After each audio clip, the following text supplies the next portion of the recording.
You trust honey because it feels simple and sacred. Bees, flowers, time. That's the story we've been told since childhood. Walk into any Tesco and the shelves tell a completely different story. Rows of golden jars promising pure natural sweetness, but recent lab testing has absolutely shaken the UK honey market. Most supermarket honey sold at Tesco has failed new authenticity checks designed to catch exactly what you're afraid of. Sugar syrup masquerading as honey. Before we name specific brands, you need to understand how Tesco's honey ends up this way. Tesco relies on large-scale import blends sourced from global suppliers who prioritize volume over authenticity. Those labels that say blend of EU and non-EU honeys aren't just vague, they're deliberately blocking traceability. That wording legally allows honey from anywhere on Earth to end up in your jar with zero accountability. Real honey has a cost floor. Genuine production, ethical beekeeping, proper extraction, all of these all cost money. When you see honey priced below that floor, corners have been cut somewhere, usually everywhere. Industrial processing removes pollen specifically because pollen is how laboratories verify origin. Without pollen markers, there's no way to prove where honey actually came from or whether it's been adulterated with cheaper syrups. So today, we rank the worst honey brands currently sold at Tesco locations across the UK. Number 10. Tesco Stockwell Clear Honey. This is the lowest priced honey on Tesco shelves, positioned as everyday honey for families watching their budgets. At around £1.30 for a 340-gram jar, it seems like brilliant value until you understand what that price actually means.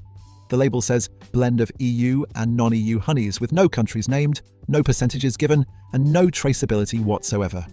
The texture is ultra runny, pouring like syrup with almost no resistance. Real honey has viscosity. It moves slowly, clings to the spoon, and creates that distinctive ribbon when you pour it. Stockwell honey behaves like sugar water that's been thickened just enough to approximate honey consistency. There's no floral aroma. Open a jar of genuine honey and you smell flowers, sometimes specific varieties like heather or clover. Open Stockwell and you smell generic sweetness with maybe a faint chemical undertone. Here's the economic reality that should concern you. Wholesale honey costs approximately £3.50 per kilogram minimum for genuine product. After packaging, transport, Tesco's margins, and retail markup, it's mathematically impossible for real honey to reach shelves at £1.30 for 340 grams. Something else is filling most of that jar. Rice syrup costs 40 to 60 pence per kilogram. Do the mathematics. When the retail price sits this far below realistic production costs, you're not getting a bargain. You're getting exactly what that price can buy. Number 9. Tesco Stockwell Squeezy Honey. This is the same sourcing logic as the Stockwell jar version, just in a convenient squeeze bottle. The packaging suggests ease and family-friendly convenience, but the contents tell the exact same story of cost-cutting and questionable authenticity. The flavour profile is identical to clear syrup. There's no complexity, no layered sweetness, no hints of the flowers bees actually visited. It's one-dimensional sugar hit with no character, no depth, nothing that distinguishes it from corn syrup with honey flavouring added. Real honey varies batch to batch, season to season, depending on what's blooming. Stockwell Squeezy tastes identical every single time, which is only possible through heavy processing and blending that removes any natural variation. The processing concern here is massive. To keep honey permanently squeezable, it must be heated to very high temperatures and filtered aggressively. That removes the pollen markers laboratories use to verify authenticity. It also destroys the enzymes that give real honey its nutritional value. What you're left with is essentially dead honey, stripped of everything beneficial, engineered for shelf stability and easy pouring. Number 8. Tesco Everyday Value Clear Honey. This honey sells in high volumes across Tesco's network because it is marketed specifically for families who need affordable options. The price sits around £1.50 to £1.80 for a standard jar, slightly above Stockwell but still suspiciously cheap. The label reveals the same problematic wording, blend of EU and non-EU honeys with zero specificity about source countries. The sensory cues are telling. The sweetness is flat with no complexity. Real honey has layers. You taste the initial sweetness, then subtle flavors emerge, sometimes floral, sometimes mineral, depending on origin. Everyday value hits your tongue with generic sugar and stops there. There's no aftertaste, no lingering complexity, nothing memorable about the experience. That flatness is what happens when honey from multiple unknown sources gets blended together and processed into uniformity. The core issue is bulk blending, specifically designed to hide quality problems. When you mix honey from 5 or 10 different countries, all sourced based on whoever was cheapest that month, you create a product with no identity. Any contamination or adulteration in one source gets diluted across the blend, making detection harder. Any distinctive characteristics get averaged out into blandness. Multiple consumers report that this honey never crystallizes, even after months in the cupboard. Real honey crystallizes naturally as glucose separates from the solution. It's not a defect, it's proof that the honey is genuine and minimally processed. When honey stays permanently liquid, that's evidence of either excessive heating, heavy filtration removing the particles that trigger crystallization, or adulteration with syrups that don't crystallize. All three possibilities are bad. Number 7. Gales Clear Honey. Gales has operated in the UK honey market for decades, with that vintage branding suggesting heritage and traditional quality. The packaging shows bees and flowers and uses language that implies small batch production and artisanal care. It feels premium even though the price sits around £2 to £2 and 50 pence per jar. But flip that jar over and reality appears. Blend of EU and non-EU honeys. Same vague sourcing as the cheapest supermarket brands. Same lack of traceability. Same inability to verify what's actually inside. Gales is trading entirely on nostalgia and brand recognition, while delivering the same anonymous ultra-processed blend you'd find in value ranges, just in prettier packaging at a higher price. The honey itself tastes unremarkable. Some batches are sweeter, some less so, suggesting inconsistent sourcing and blending. The texture varies from runny to slightly thicker, but never reaches the viscosity that genuine minimally processed honey should have. There's a persistent aftertaste that some describe as slightly chemical or metallic, which shouldn't exist in pure honey. What makes Gales particularly frustrating is the deliberate positioning as a heritage brand. They want you to believe you're buying traditional British honey from beekeepers who care about their craft. But there's nothing traditional about sourcing from unknown countries, processing honey until its natural character disappears, and selling the result based on packaging nostalgia. You're paying extra for a story that has nothing to do with what's inside the jar. Number 6. Tesco Squeezy Clear Honey. This is Tesco's mainstream squeezy honey, priced around £2 to £2.50 and designed for speed and ease. It sits in most trolleys because families want convenience, and the squeeze bottle delivers that. But convenience comes with costs you probably haven't considered. The honey never crystallizes. Not after weeks, not after months. Real honey stored at room temperature will eventually form crystals. It's natural chemistry. The glucose in honey is supersaturated and wants to separate out. When honey stays permanently liquid and squeezable, that's because it's been heated to temperatures that destroy the natural enzymes and filtered so aggressively that the pollen particles which trigger crystallization have been completely removed. The taste is identical batch to batch, month to month, year to year. That uniformity is impossible with natural honey. Different seasons produce different flowers. Weather affects nectar production. Regional variations create distinct flavor profiles. Tesco Squeezy tastes the same always because it's been blended and processed specifically to eliminate any variation. You're getting engineered consistency, not natural product. The processing issue strips enzymes that make honey valuable. Diastase enzymes help digest sugars. Real honey contains these enzymes naturally. Heavy heating destroys them. Lab testing on similar squeezable honeys consistently shows diastase activity far below what genuine honey should contain. When enzyme levels drop that low, you're essentially eating expensive sugar syrup. The key point is that shelf stability is not a quality signal. It's evidence of processing. Real honey doesn't need to be permanently liquid. That's a manufactured requirement created by packaging decisions, not by what's good for the product or the consumer. Number 5. Rouse Clear Honey. Rouse is one of the most recognizable honey brands at Tesco and across the UK. The distinctive bear logo, the bright yellow packaging, and decades of market presence. Surely that brand recognition means quality, right? Multiple consumer complaints suggest otherwise. The texture is noticeably watery compared to genuine honey. Pour it, and it flows fast, almost like golden syrup, rather than the thick, viscous pour real honey should have. That watery consistency is what happens when honey has been heated excessively to keep it liquid, or when it's been extended with cheaper syrups that are naturally thinner. The taste is overwhelmingly sugar-forward with no complexity. Real honey has subtle notes beneath the sweetness.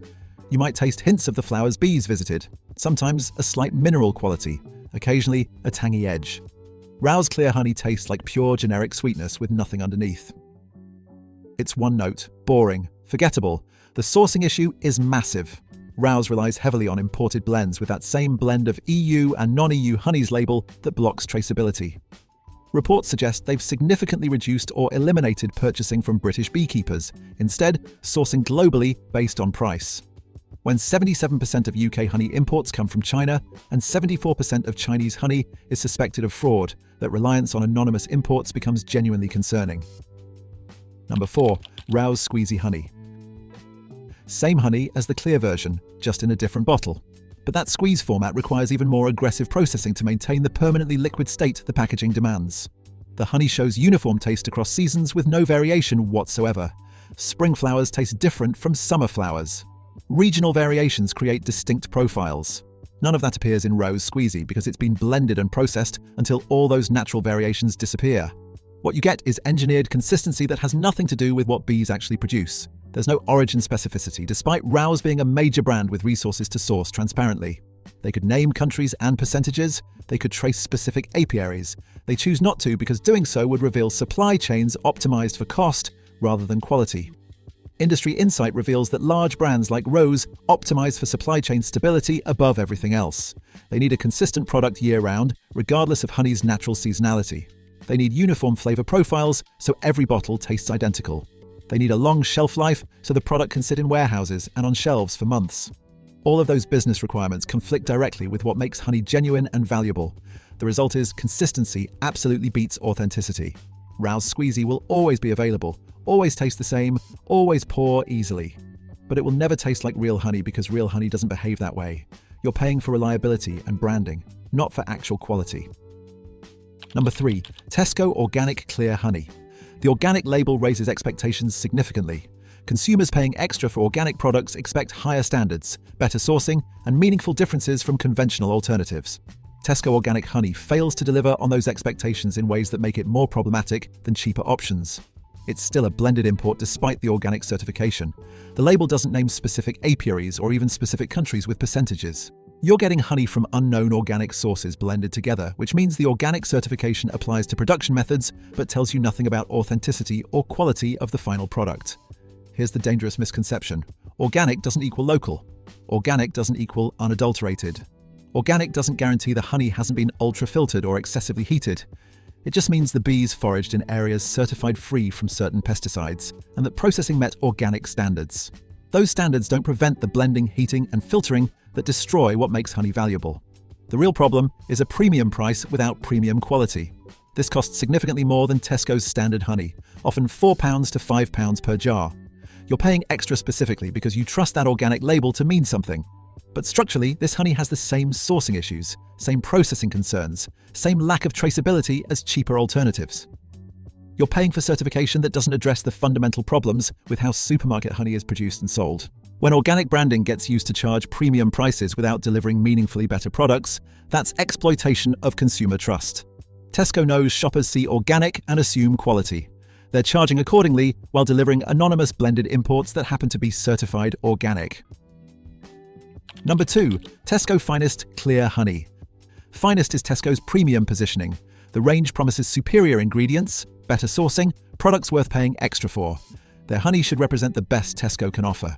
Instead, it demonstrates that premium branding means nothing without substance to back it up. It's still blended, still imported, still heavily processed. The label might use slightly fancier language, but it's the same blend of EU and non-EU honeys that appears on value ranges.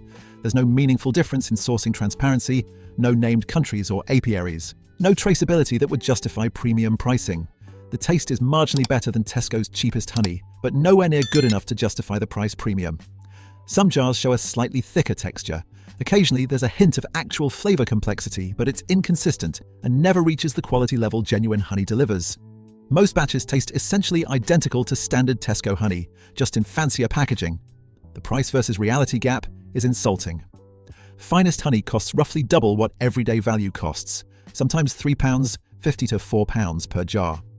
You're paying significantly more for packaging and positioning while getting essentially the same product. The markup is pure branding with no substance. The core problem is finest branding without finest sourcing. If Tesco genuinely wanted to offer premium honey, they'd source from named British beekeepers, provide full traceability, minimal processing, and accept higher costs for genuine quality. Instead, they apply premium pricing to the same bulk import model, betting that consumers won't read labels carefully enough to notice there's no actual difference. Number 1. Tesco Manuka-style honey.